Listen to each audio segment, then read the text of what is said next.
اعوذ باللہ من الشیطان الرجیم، بسم اللہ الرحمن الرحیم۔ اللہ نے مومن مرد اور مومن عورتوں سے ان باغات کا وعدہ کیا ہے جن کے نیچے نہریں جاری ہوں گی، یہ ان میں ہمیشہ رہنے والے ہیں۔ ان جنات عدن میں پاکیزہ مکانات ہیں اور اللہ کی مرضی تو سب سے بڑی چیز ہے، اور یہی ایک عظیم کامیابی ہے۔ پیغمبر، کفار اور منافقین سے جہاد کیجیے اور ان پر سختی کیجیے کہ ان کا انجام جہنم ہے جو بدترین ٹھکانہ ہے۔ یہ اپنی باتوں پر اللہ کی قسم کھاتے ہیں کہ ایسا نہیں کہا، حالانکہ انہوں نے کلمہ کفر کہا ہے اور اپنے اسلام کے بعد کافر ہو گئے ہیں، اور وہ ارادہ کیا تھا جو حاصل نہیں کر سکے، اور ان کا غصہ صرف اس بات پر ہے کہ اللہ اور رسول نے اپنے فضل و کرم سے مسلمانوں کو نواز دیا ہے۔ بہرحال یہ اب بھی توبہ کر لیں تو ان کے حق میں بہتر ہے، اور منہ پھیر لیں تو اللہ ان پر دنیا اور آخرت میں دردناک عذاب کرے گا، اور روئے زمین پر کوئی ان کا سرپرست اور مددگار نہ ہوگا۔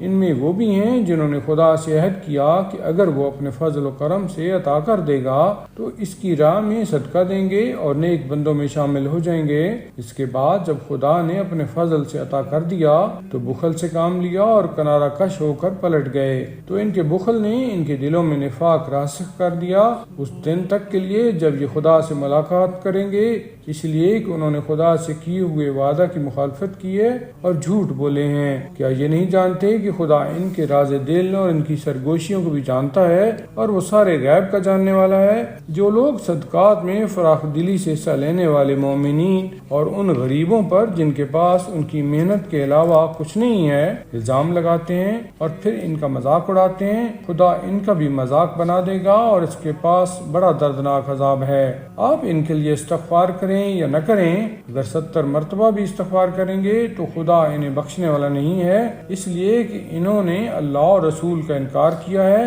اور خدا فاسق قوم کو ہدایت نہیں دیتا ہے۔ جو لوگ جنگ تبوک میں نہیں گئے وہ رسول اللہ کے پیچھے بیٹھے رہ جانے پر خوش ہیں، اور انہیں اپنے جان و مال سے راہ خدا میں جہاد کرنا ناگوار معلوم ہوتا ہے، اور یہ کہتے ہیں کہ تم لوگ گرمی میں نہ نکلو۔ تو پیغمبر آپ کہہ دیجئے کہ آتش جہنم اس سے زیادہ گرم ہے، اگر یہ لوگ کچھ سمجھنے والے ہیں۔ اب یہ لوگ ہنسیں کم اور روئیں زیادہ کہ یہی ان کے کیے کی جزا ہے۔ اس کے بعد اگر خدا آپ کو ان کے کسی گروہ تک میدان سے واپس لائے اور یہ دوبارہ خروج کی اجازت طلب کریں تو آپ کہہ دیجئے کہ تم لوگ کبھی میرے ساتھ نہیں نکل سکتے اور کسی دشمن سے جہاد نہیں کر سکتے، تم نے پہلے ہی بیٹھے رہنا پسند کیا تھا تو اب بھی پیچھے رہ جانے والوں کے ساتھ بیٹھے رہو، اور خبردار ان میں سے کوئی مر بھی جائے تو اس کی نماز جنازہ نہ پڑھیے گا اور اس کی قبر پر کھڑے بھی نہ ہوئیے گا کہ ان لوگوں نے خدا اور رسول کا انکار کیا ہے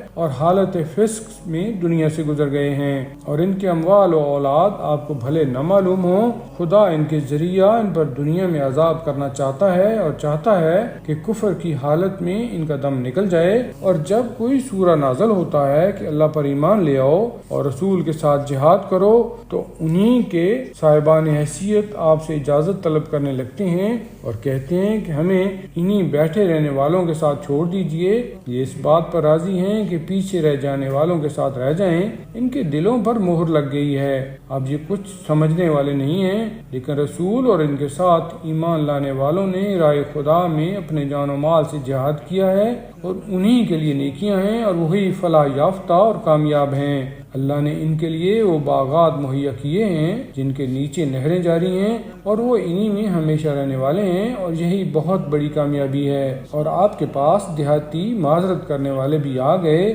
کہ انہیں بھی گھر بیٹھنے کی اجازت دے دی جائے، اور وہ بھی بیٹھ رہے جنہوں نے خدا اور رسول سے غلط بیانی کی تھی، تو عنقریب ان میں کے کافروں پر بھی دردناک عذاب نازل ہوگا۔ جو لوگ کمزور ہیں یا بیمار ہیں یا ان کے پاس رائے خدا میں خرچ کرنے کے لیے کچھ نہیں ہے، ان کے بیٹھے رہنے میں حرج نہیں ہے، بشرط کہ خدا اور رسول کے حق میں اخلاص رکھتے ہوں کہ نیک کردار لوگوں پر کوئی الزام نہیں ہوتا، اور اللہ بہت بخشنے والا مہربان ہے۔ اور ان پر بھی کوئی الزام نہیں ہے جو آپ کے پاس آئے کہ انہیں بھی سواری پر لے لیجیے لیجئے، اور آپ ہی نے کہہ دیا کہ ہمارے پاس سواری کا انتظام نہیں ہے، اور وہ آپ کے پاس سے اس عالم میں پلٹے کہ ان کی آنکھوں سے آنسو جاری تھے، اور انہیں اس بات کا رنج تھا کہ ان کے پاس رائے خدا میں خرچ کرنے کے لیے کچھ نہیں ہے۔ الزام ان لوگوں پر ہے جو غنی اور مالدار ہو کر بھی اجازت طلب کرتے ہیں اور چاہتے ہیں کہ پسماندہ لوگوں میں شامل ہو جائیں، اور خدا نے ان کے دلوں پر مہر لگا دی ہے